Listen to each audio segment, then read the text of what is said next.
Wonderful, and welcome to everyone. I see lots of many friends from all around the world, from our people that really asked to join this session. And the reason I welcome also everyone that came, it's load shedding tonight, you braved the darkness, you are here, and we do appreciate you for coming here. And what we wanted to do today is a hybrid event where we have with us Dr. Astrid Ley. She arrived this morning from Berlin, and she will be in South Africa for about a week. Astrid, thank you for coming for a week of work and a week of holiday, and hopefully you will enjoy the 2 weeks in South Africa and come again. And of course, it is a pleasure to have you with us because we have a long-time partnership with the Sachsenhausen Memorial, with Dr. Astrid Ley, and even in your work in Ravensbrück and in other camps, we work many, many times together. We hosted your exhibition this year about Kristallnacht and about the prisoners in Kristallnacht. Some of them were released and then came to South Africa. And indeed, we actually have on Zoom one such family joining us from Cape Town. So really welcome to all those on Zoom. Welcome to all of you. Warm welcome here. And I will introduce myself. My name is Tali Nates. I am the director of the Johannesburg Holocaust and Genocide Centre, for those that do not know me. And I would like to introduce Astrid to all of you. Astrid Ley, of course, is the deputy head of the Sachsenhausen Memorial and Museum, and it is actually part of the Brandenburg Memorials Foundation, or in Oranienburg, Germany, very close to Berlin. And Astrid is a historian of medicine, and tonight she is an absolute expert on the topic that she will speak on today.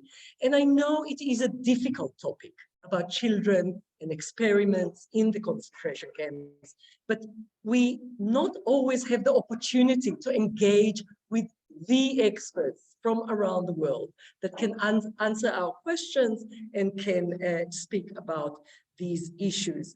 Of course, Astrid also published many, many books, including a new book that she just brought to us about medicine in occupied Poland, but many books about Sachsenhausen and about medical experiments as well. Her CV is impressive, but I will stop here and I will call you, Astrid, to come and share your knowledge with our audience here in Johannesburg, as well as our Zoom audience. Thank you, Astrid, for coming. Thank you.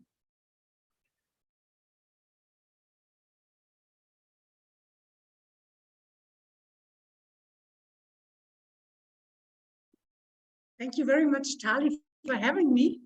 It's a pleasure to be here and talk to you. Like I'm the director of the Sachsenhausen camp, so if anybody should have any questions about Sachsenhausen camp, we just had a trial against a camp guard, which ended in the conviction to 5 years of prison for this man. We can also talk about that. So, but I will today speak to you about medical experiments on children in concentration camps. Just now share. Yeah, thanks a lot.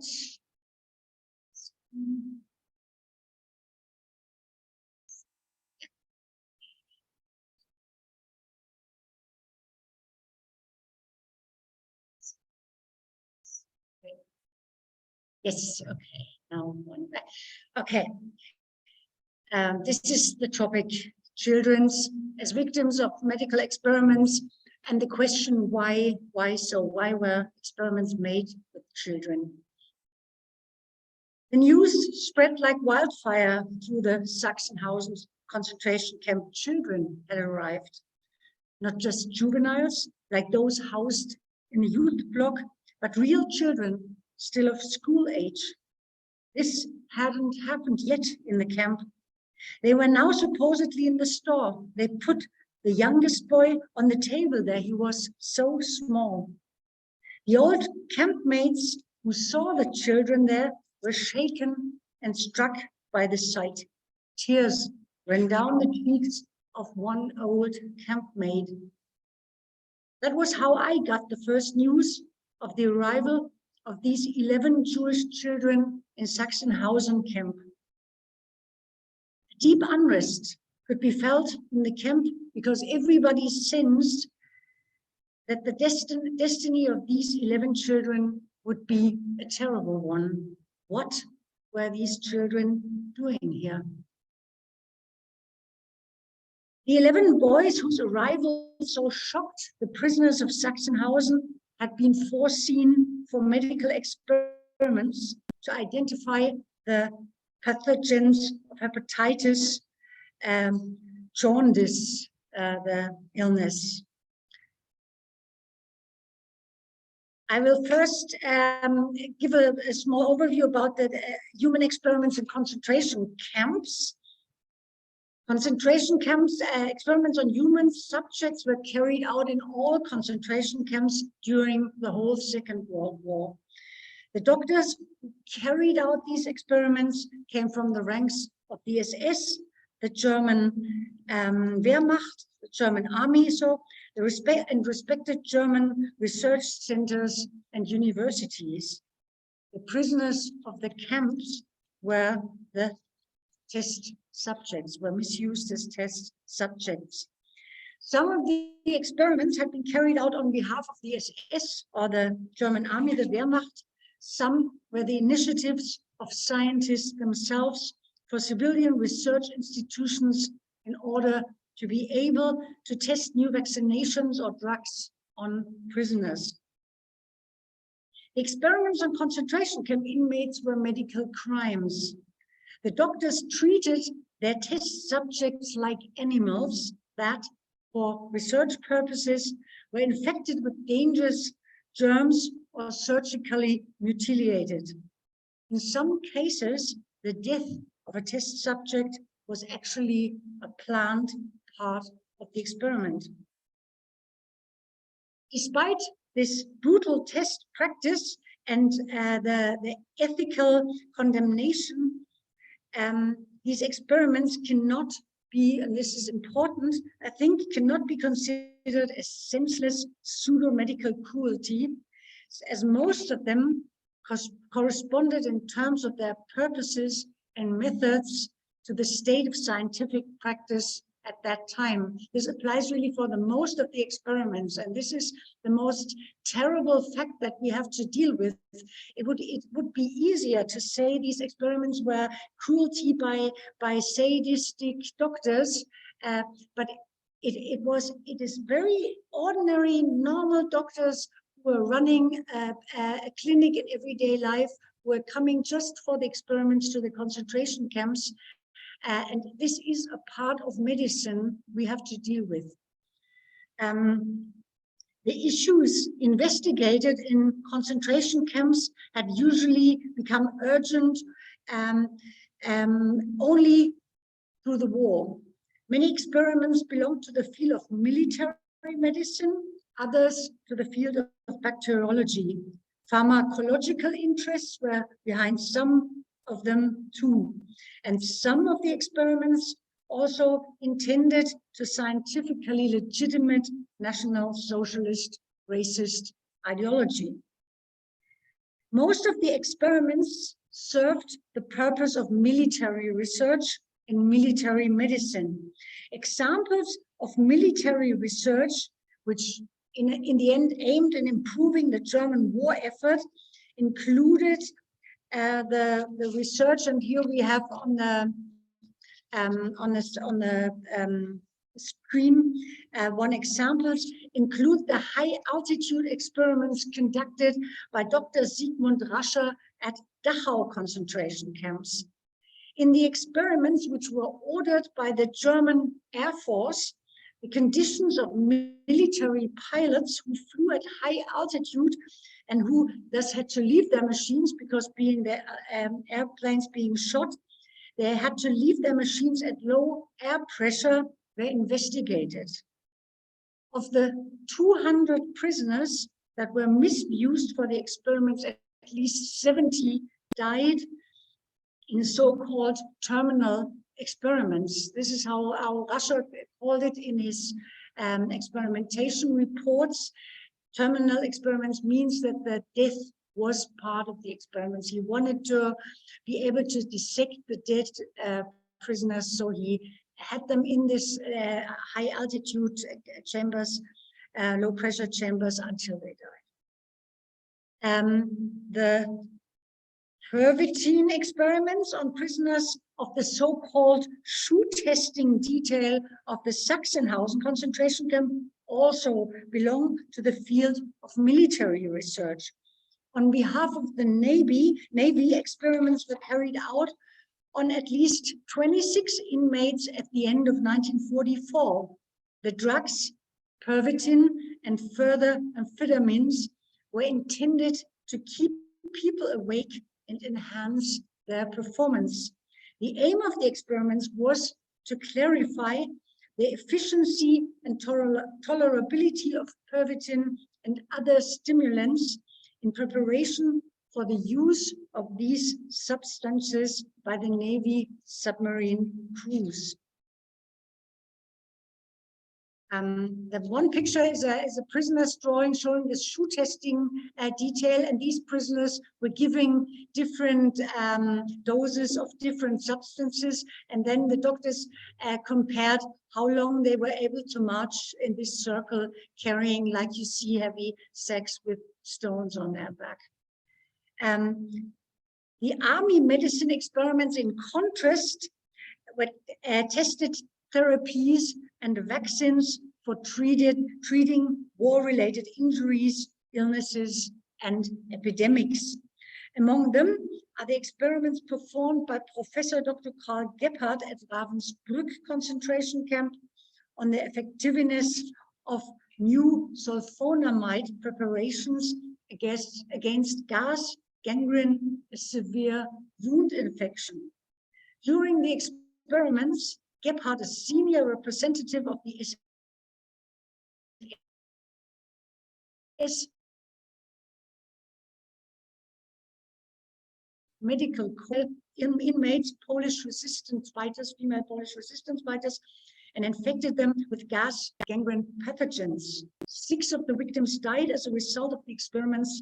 5 further women were shot in the camp later. The photo here is a very interesting photo that you see. Some of the Polish women in the camp managed to get a hold of a camera, and they took photos of the victims, being afraid that when the Nazis were to evacuate the camp, everybody was expecting that they would kill these women. But some of the women managed to leave the camp and survive. And so here the woman shows her leg. You can see the terribly deformed leg on the lower part of the leg. Okay, another example of these medical experiments in army medicine is the typhus inoculation tests run by the SS doctor, Dr. Ding Schuler at Buchenwald camp, which claimed hundreds of victims. In the field of army medicine also includes experiments on basic immunological research. For instance, the search of the cause of the epidemic at jaundice. The Wehrmacht doctor Arnold Domen infected 11 Jewish boys in Sachsenhausen concentration camp in 1943-1944. Since this disease had become epidemic among frontline soldiers, creating major problems for the German war effort. This is the example I started with, and we will look at these experiments in more detail later. Another part of the experiments in concentration camps finally were aimed to provide the racist national ideology, the National Socialist ideology with scientific support. These experiments, an example would be Mengeles twin research in Auschwitz, which we also will have look in greater detail later, belonged in the field of genetics. Some of these experiments were also connected to the proposed settlement and population policy in Eastern Europe, according to the so-called General Plan East, drawn up in 1940-41. The plan envisioned the settlings of millions of Germans in the occupied territories, and the people already living in these territories were to be liquidated or compulsory resettled, and their birth rate was to be reduced by biologically irradiating them in a medium term, and in order to develop, like he called it, cheap and quick method of mass sterilization. A respected professor of gynecology, Dr. Karl Klauberg, the guy in the left photo on the very left side, the small guy with the glasses, he performed sterilization and castration experiments in Auschwitz and Ravensbrück concentration camp on women and men. Which prisoners were misused as test subjects for medical experiments? Initially, exclusively grown men were used as test subjects for such experiments, primarily Polish, Jewish, Soviet, and German concentration camp inmates. From the summer of 1942, the Nazis also used female prisoners, for example, in the sulfonamide tests in Ravensbrück, like I told you, and in the sterilization experiments in Auschwitz. As the war persisted, even children were finally misused in concentration camps for medical experiments. There's 3 examples. The immunologist, Dr. Arnold Domen, we heard about him, undertook hepatitis experiments on 11 Jewish boys that were mentioned above in Sachsenhausen concentration camp from September 1944. In January 1945, the lung doctor Kurt Heismeyer deliberately infected 20 Jewish children in the Neuengamme concentration camp for test purposes with tuberculosis pathogens. And the geneticist, Dr. Josef Mengele, was the camp physician at Auschwitz at that time. And he, from May 1943, carried out genetic research on twin children at Auschwitz concentration camp. So why were experiments made on children in concentration camps? The experiments in concentration camps started immediately after the beginning of the war in autumn 1939. The children were involved only as mid of 1943, so relatively late, has led to the presumption that concentration camp experiments on children were the apex of a morally uninhibited research in the Third Reich, in which, and this is a quote by Paul Weindling, quote, children, particularly Jewish children, were considered as a type of subhuman species, quote end. Yet, if you look at it, the selection of the persons misused for experiments in the individual phases of the war did not follow a linear development leading from men to women to children. Even in the later years of the war, a significant proportion of the experiments were conducted on men. To trace the reasons for the experiments on children, it is therefore worthwhile, I think, to investigate how the test subjects were selected and what interests were affected. And to do so, this is what we have to do. It is indispensable to consider things, at least in part, from the perspective of the perpetrators. For physicians who wanted, this is an interesting question. If you're a physician and you want to do research in a concentration camp, how do you get the chance to do so? So for physicians who wanted to use these specific possibilities of concentration camps for ethically unlimited research, there were 3 ways to request prisoners as test subjects for scientific projects. There was an SS association called Ahnenerbe, which is a family heritage. And this was, this association was carrying out from 1942 on human experiments that were important for the war effort. So you could apply at this Ahnenerbe association. You could go via Rice physician, Dr. Ernst Grawitz. He was the highest ranking SS doctor whose scope of responsibilities included medical tests in concentration camps. Or you could go via Heinrich Himmler, the boss of the SS, the head of the SS, directly, if you had a personal contact to him. And Sigmund Rascher in Dachau is one interesting example, because Sigmund Rascher is really, he's different from Mengele. He's not somebody who's very renowned scientist. He's a young doctor. He's very eager to make a career, and his wife had a personal contact with Himmler. So for him, it was possible to ask Himmler himself.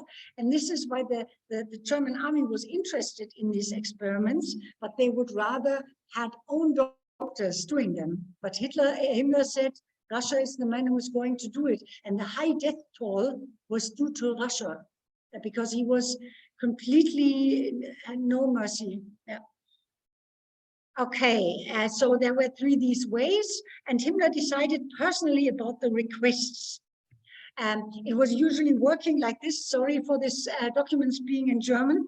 That Grawitz, the highest ranking SS doctor, presented Himmler recommendations, sometimes together with the opinion of a high-ranking Nazi doctor, such as, for example, Professor Karl Brandt, who was the main accused doctor in the doctor's trial in Nuremberg, Hitler's personal doctor, and Commissioner of Sanitation and Health. And when you see here, it says in the first Reichsführer, so Reichsleader, the Brigadeführer, Dr. Brandt, so we have Brandt himself here, approached us asking to have a new therapeutic cream tested against phosphor burns with bombs in the war. In the down it says, I obediently ask you for permission, so he's very obediently, to have these experiments done in the Häftlingsrevier, in the camp hospital of the Sachsenhausen concentration camp, on specific prisoners who are unable to work because of illness anyway. So this was how he said it. And so when approving the experiments, Himmler also determined the prisoner groups that, which the prisoners were to come from. So officially, Himmler decided in each case which types of prisoners were to be used for the experiments. In fact, and this is what we're going to have a look at, however, the participants executing the experiments had a certain degree of leeway, as can be shown by the experiments on the 11 boys at Sachsenhausen. The immunologist and Wehrmachtsphysician Arnold Domen, the doctor, he's also part of the exhibitionist, the permanent exhibition in this house. We will speak about the experiments later. He had carried out experimental studies since the start of 1942 as an employee of the Academy of Military Doctors in Berlin in order to identify the pathogen causing of hepatitis, which was unknown at that time. And in these experiments, which he did with animals in the military laboratories, Dohrmann had succeeded in breeding a germ that had produced the symptoms of jaundice in animal experiments. And now Dohrmann wanted to clarify by experiments on humans whether he, in fact, had succeeded in isolating the hepatitis pathogen.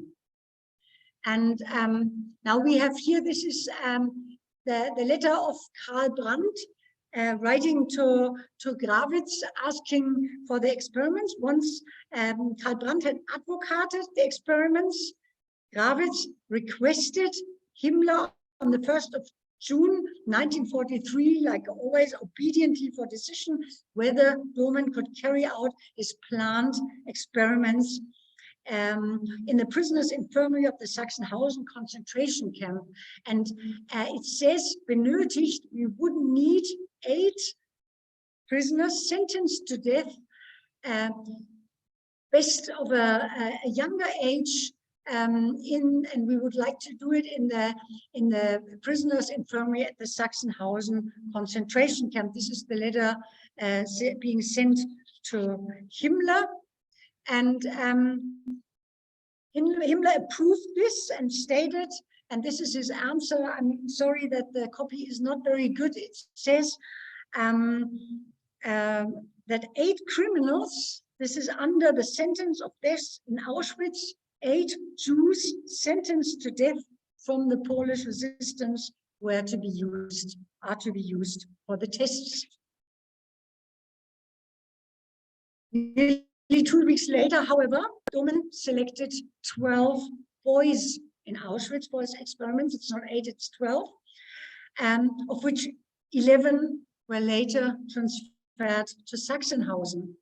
As Himmler required, these were Jews from Poland, but being children, you see the birth dates, 26, 29, 29, 31, so on.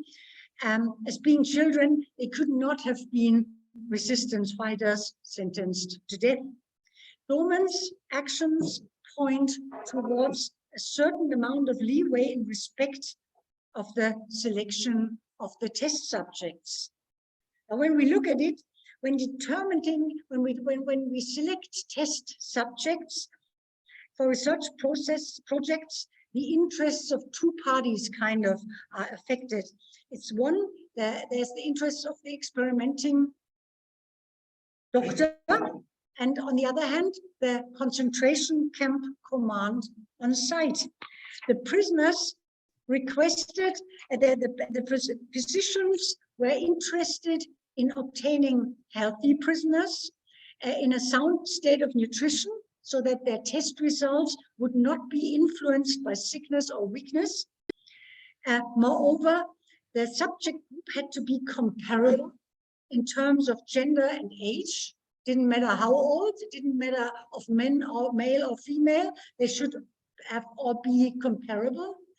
And for infection tests, prisoners without respective prior disease were thought so as to rule out immunities against the relevant pathogen. And until 1942, the concentration camp commands met these requirements by providing suitable male inmates. And after 1942, however, the physically strong, healthy prisoners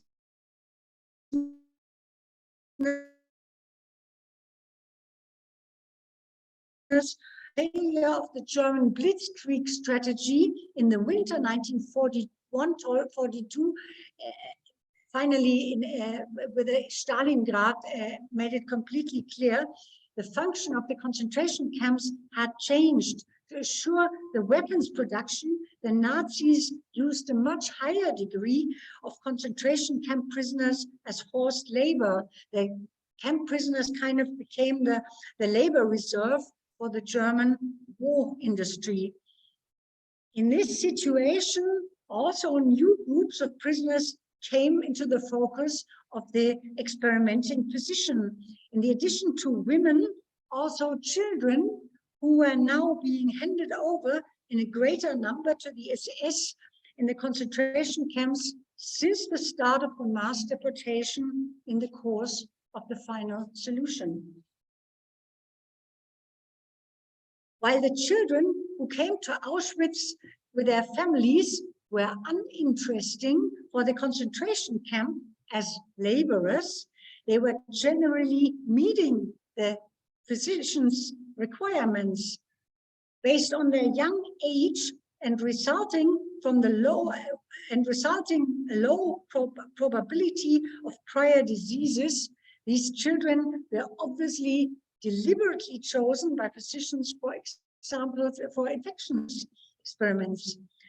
Shaul Oren Hornfeld, born in 1929, one of Dohmann's experiment victims, later recounted Dohmann's selecting his young subjects in Auschwitz himself from an arriving transport on the ramp. And on the ramp, Dohmann, as Oren remembered, Dohmann asked them, "Children, were you sick? Did you have jaundice?"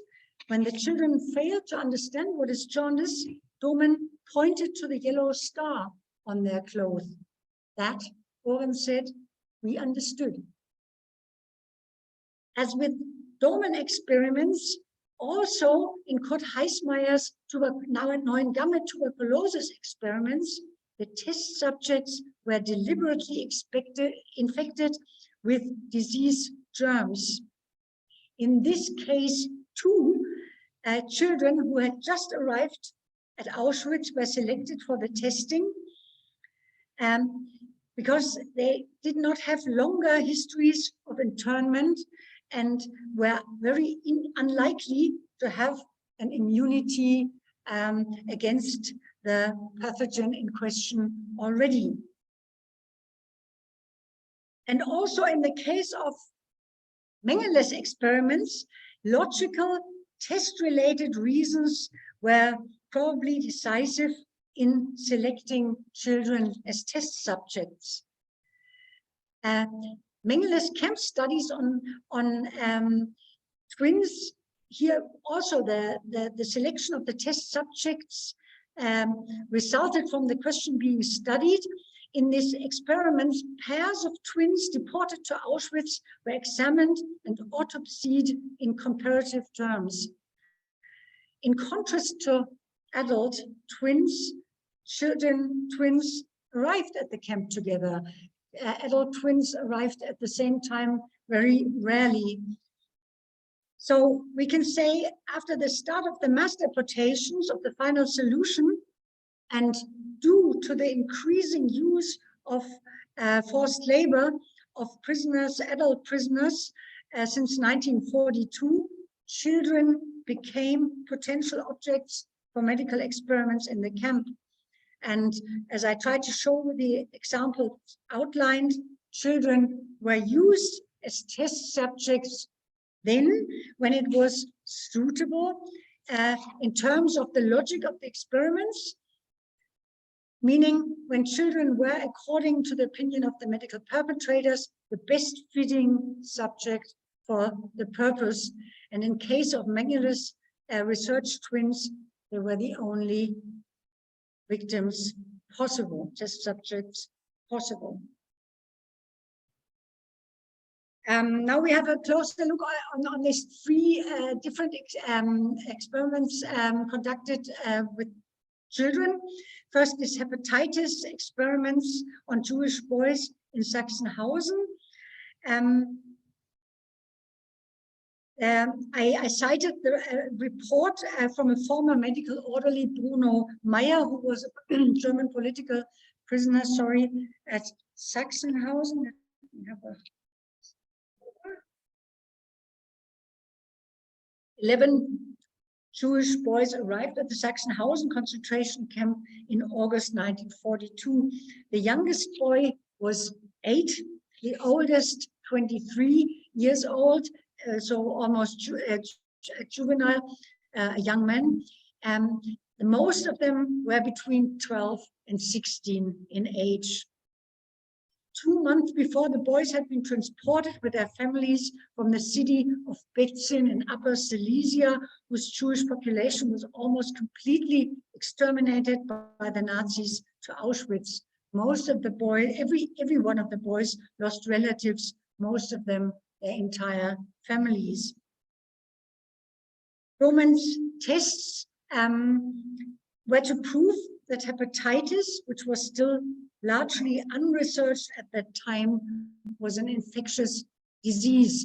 Actually, the state of knowledge in medicine was that it is something like a food poisoning. As I mentioned before, Roman had isolated a pathogen that came into consideration as the cause in earlier laboratory experiments on animals. And he infected some of these boys in Sachsenhausen with these germs and undertook needle biopsies of their livers to see whether this liver inflammation that is typical for hepatitis took place. Due to the cause of the war, Domen had to stop his experiments at the start of 1942. The boys were to be murdered a short while later when the camp was being evacuated in April 1945. And it was only thanks to the courageous intervention of Norwegian prisoners of war that the 11 test victims survived. All the 11 test victims survived. In May 1945, they were freed by Allied troops. This is a photo of the 50th anniversary. I was not working in Sachsenhausen back then, where 5 of the former children met Per Roth. He was a Norwegian working as medical. He was actually a policeman, but he worked as a medical orderly in the camp, and they met him. It was really very touching. And when I opened my medicine and crime exhibition in 2004, also 5, not exactly the same 5, but 5 surviving children, and Per Roth was still, as a very old man, was still there. So this is unfortunately the only good ending example in this examples we look at. The second example is the tuberculosis experiments on 20 Jewish children in Neuengamme concentration camp. From mid-1944, the lab doctor Kurt Heismeyer experimented on prisoners of the Neuengamme concentration camps. His tests concerned the question of whether tuberculosis in the lungs could be favorably influenced by deliberately placing a further tuberculosis herd on the skin. You can have tuberculosis on the lungs, tuberculosis on the skin, and he was placing artificially tuberculosis herds on the skin and was having the idea to invent a therapy that I don't know what is, it would be favorably influenced by this therapeutic procedure. For the test, Heismeyer initially infected Russian and Serbian prisoners of war. And as of January 1945, 20 Jewish children aged between 5 and 12 years with TB pathogens. In order to test the effect of his therapeutic procedure, he took the lymph nodes from the children for histopathological testing. The scars from the operation, all the children were photographed in the way shown with the scars where the lymph nodes were taken, were carefully documented in photographs. All the photographs of these 20 children who still exist. And as Allied troops approached shortly thereafter, higher Heismeyer was hid the pictures and all this his other test documents, and was planned to later re-dig it from the ground and use the material for scientific purposes at a later date.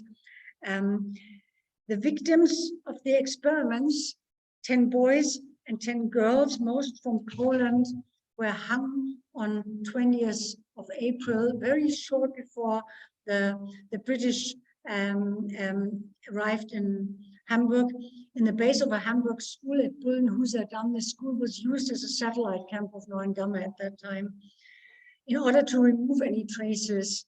Likewise, most the prisoners of war Heismeyer initially used for the testing were murdered after the experiments were concluded. So last example is the hereditary research on twin children in Auschwitz. Mengele, he's a little bit, he's, many people think he's like the absolute sadist, the absolute evil, but he was a very renowned, a very qualified scientist, holding two doctor grades, one medical doctor and one PhD from anthropology. So he was also interested in anthropological research, and he was a student of Ottmar Freier von Bejours, who was one of Europe's leading geneticists. And from May 1943, Mengele, he had applied becoming a camp doctor in Auschwitz, which is quite interesting because he was very on the ladder of career on his way up. Why does somebody go as a camp doctor to a concentration camp? On the one hand, he avoided having to do military service like this. And on the other hand, he opened himself a huge laboratorium for his research. And I think that scientists viewed the position at Auschwitz as an extraordinary chance for uninhibited research. And his works in Auschwitz were focused on genetic research conducted on twins. And what Mengele did, with the exception that he killed the children and later comparably autopsied the children, the comparison of twins was just a normal method in classic genetics, how it's called, one of the key methods, because before the gene was discovered, the phenomenon of hereditary could only be studied on external features. You compared twins, identical twins, which you precisely measured and studied in order to determine conformity and variation in their physical and mental development. Geneticists in this way sought indications as to features and diseases of human beings that were genetically conditioned and those were acquired through external circumstances of life. Being the largest concentration and extermination camp in the German sphere of influence, Auschwitz offered special opportunities for hereditary research. Among the nearly 1.3 million persons deported there, corresponding percentage was twins, so that a significant number of identical twin children could be investigated more broadly and intensely than it was conceivable outside the concentration camp. Mengele's experiments had two phases. The first phase encompassed research on the living object. Exact measurements of the skull, the other extremities were made, the twins were X-rayed, photographed, examined physically and psychologically. Comprehensive data material arose, which Mengele planned to evaluate at a later time.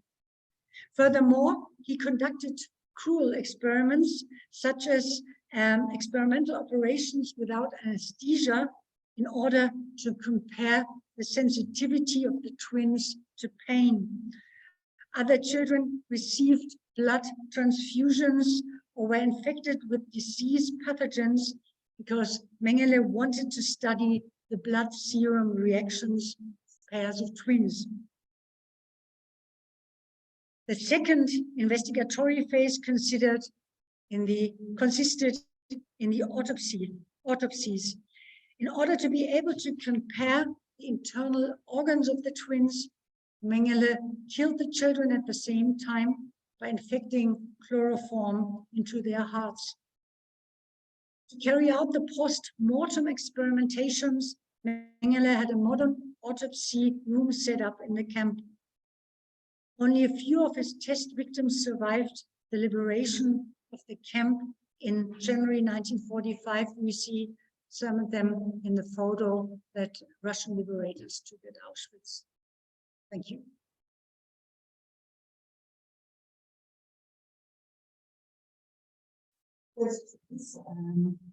Maybe yeah. Yeah.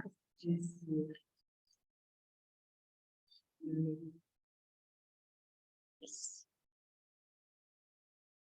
And please, but have a look if there is.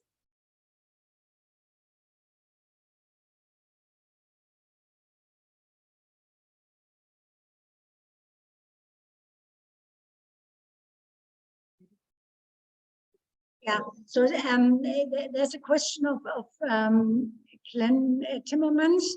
Do we know or have any idea how many of these applications to Himmler or others for permission to perform experiments were refused, or what grounds might these applications had to be declined?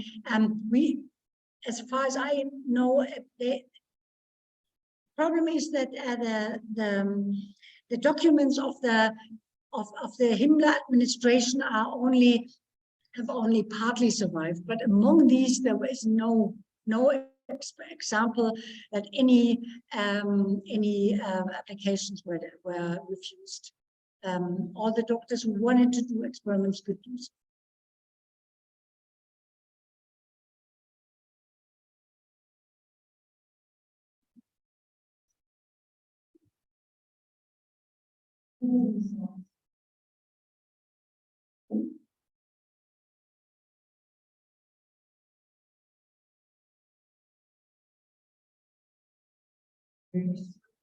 Yeah, there was a question which is a really key question. It's very interesting.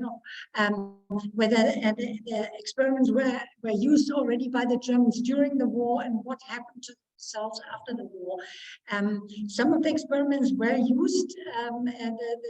For example, this Russia experiments led to alterations in the parachuting technique.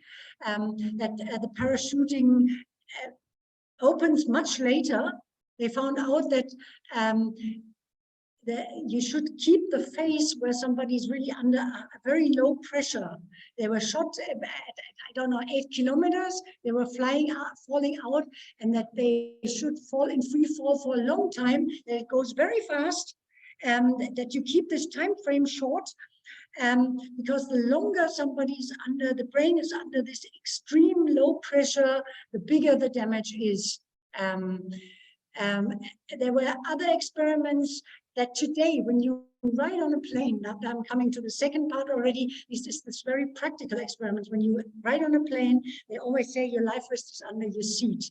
Every life vest today has a big collar, which is filled with air. Makes you, when you float on the water, keeps your small brain out of the water.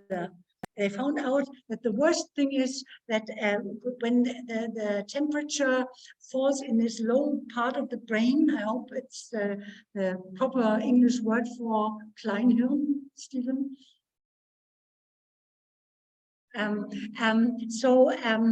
This was they put soldiers in basins with cold ice water and waited till they died and tried to reanimate them in different stages of time they had spent in the water, and found out that these where the head was out of the water had the best chance of being reanimatable.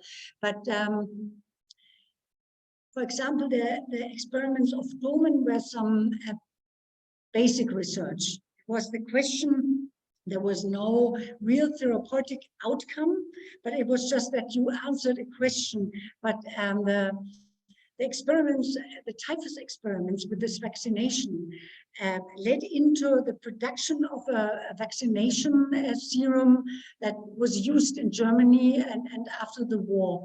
And it is known that there was the paperclip campaign by the Americans who were holding this American doctor's trial, who was very much into these experiments. And many results of the experiments were taken to the US and were later used.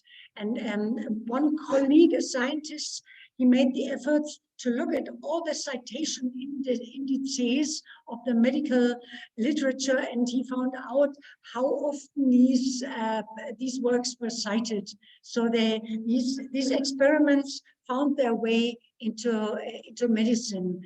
And what I did at Erlangen University before I went to Sachsenhausen is I was integrated in the medical faculty, and I went into this medical classes when the students had these topics. For example, sulfonamides. Why don't sulfonamides help with gas gangrene infections? They learned this, and then I went in and I told them, how do we know? And I told them who paid for this with their lives, with their health.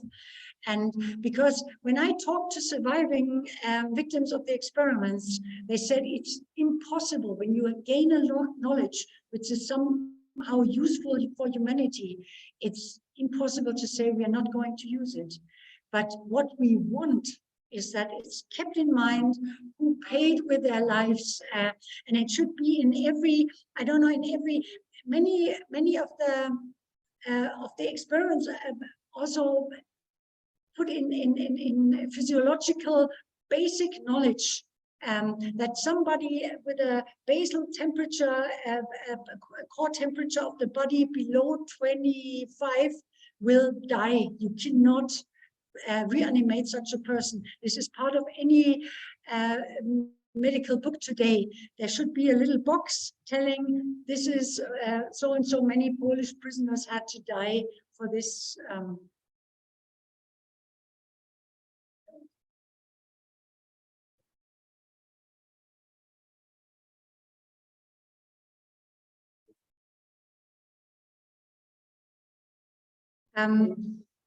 Yeah, Stepanova asked what happened to the doctors. There was this very famous doctor's trial, but at this doctor's trial, only very high-ranking doctors like Karl Brandt. It was mainly the so-called desk perpetrators, the scientists behind the experiments, the brains behind the experiments, the ones who made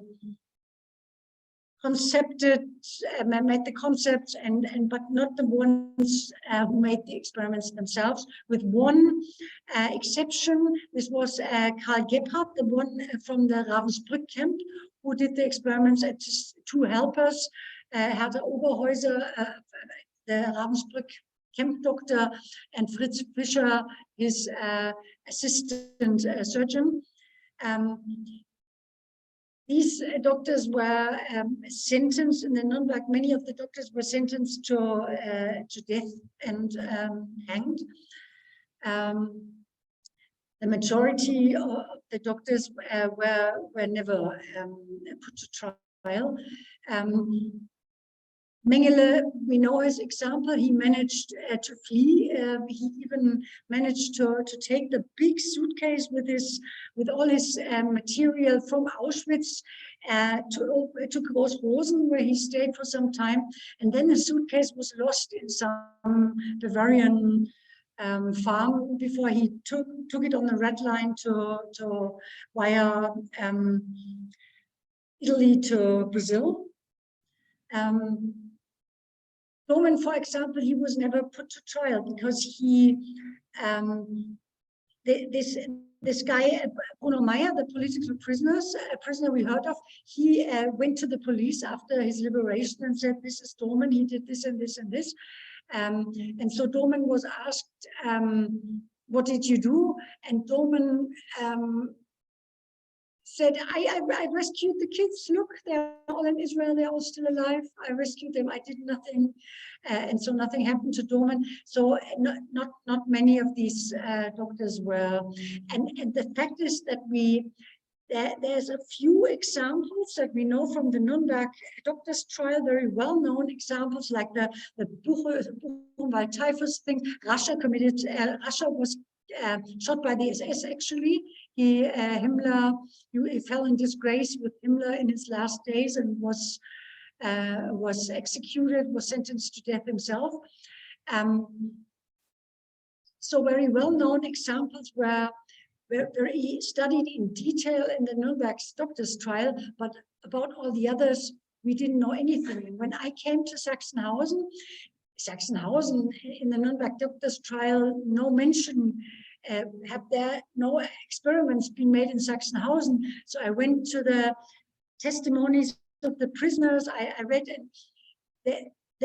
many experiments were mentioned, but it's very hard to understand what they're doing, because they said, yeah, they were giving injections, or they were putting some powder on the skin and suddenly blisters came up. You have to go and search in the archives of the army, in the archives of the pharmaceutical companies involved, and so on. And it's a very hard work to decrypt these experiments and find out about it. But one after the other, we were able to do for some cases. But in this time, it was far too late. Usually the perpetrators were not living anymore. Domen was dead already. Domen did practice after, but what I think he was expecting to win the Nobel Prize. And in fact, finding out what hepatitis is caused by would have been a topic for a Nobel Prize if he had only, I don't know, forced his students to act as. This was something. Hepatitis is not a. I think he was working on hepatitis A, which is not a deadly illness, and so he should have tested it on himself or on students. This is what they mostly did, but he didn't, so no Nobel Prize. But he was a head of a clinic. I don't know.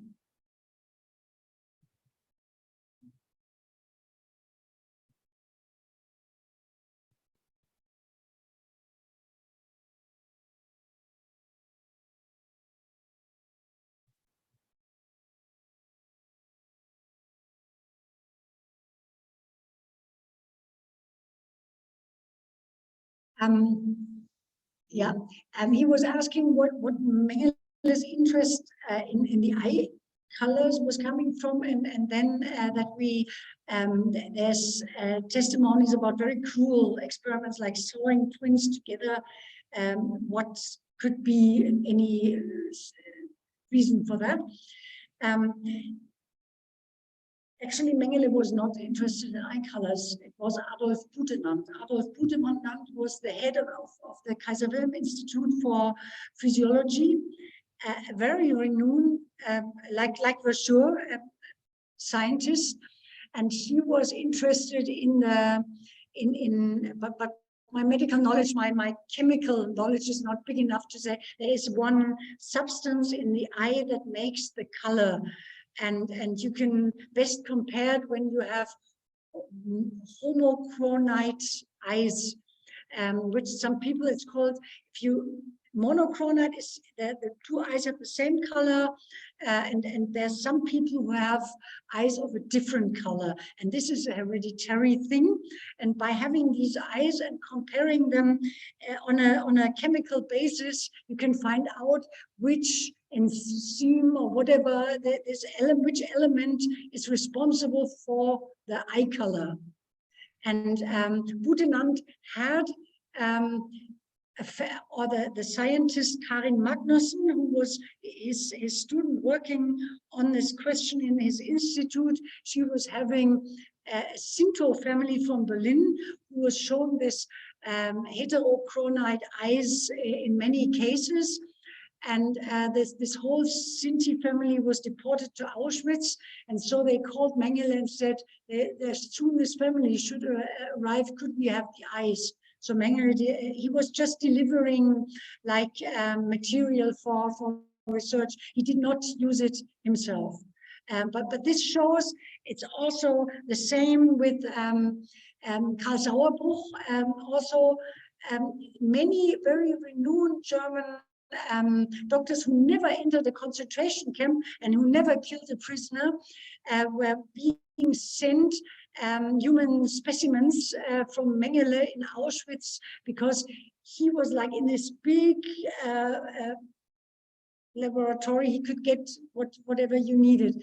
The second I know.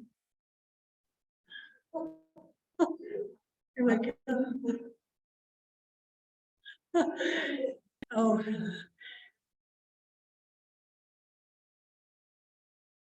The second example is, I actually don't know. I don't know.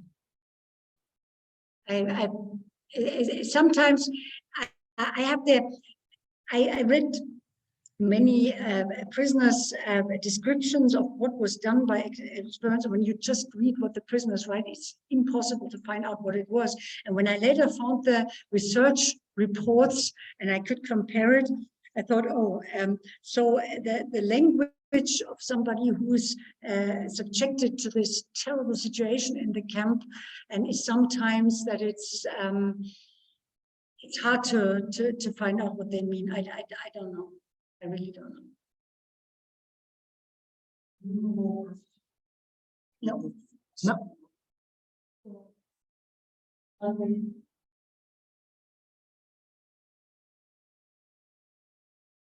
Okay.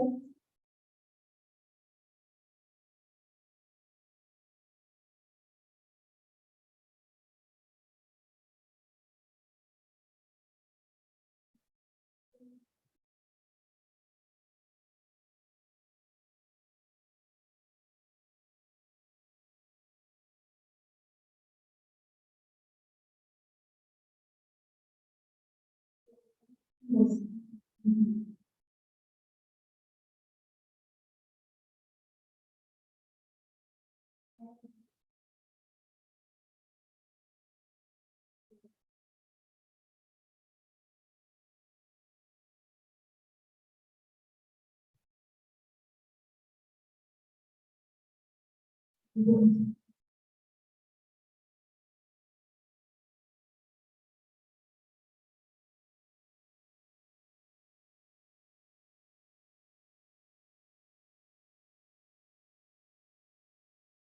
I must confess that I never heard of this. I'm unfortunately not able to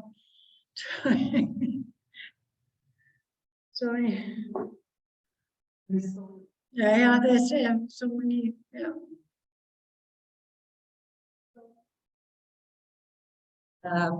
Thank you very much to Astrid from the audience here, and I'm sure from the audience on Zoom for sharing with us a subject that is a difficult subject, but it is a subject that I remember a year ago. So you tried to explain to my husband that when things are towards the end of the war, there was almost, I don't know how you coined it, but you spoke about loss of all morality, loss of all sort of, you spoke about we spoke about towards the end of the world, towards the end of the war, there was more brutality, and brutality just grew. There was no limit to that brutality. My husband asked about the death marches. Why? At the end of the war, you lost the war. why to kill on the death march, why to even take on the death march, and why to kill. And I think this subject that you spoke about today is giving us a pause, to think about this direction, the brutality that doesn't end, actually. You do not have a limit. And I think most of your questions exactly spoke about that brutality. Thank you very much for sharing your knowledge. Thank you, everyone. Good night, and we will see you again. Bye-bye.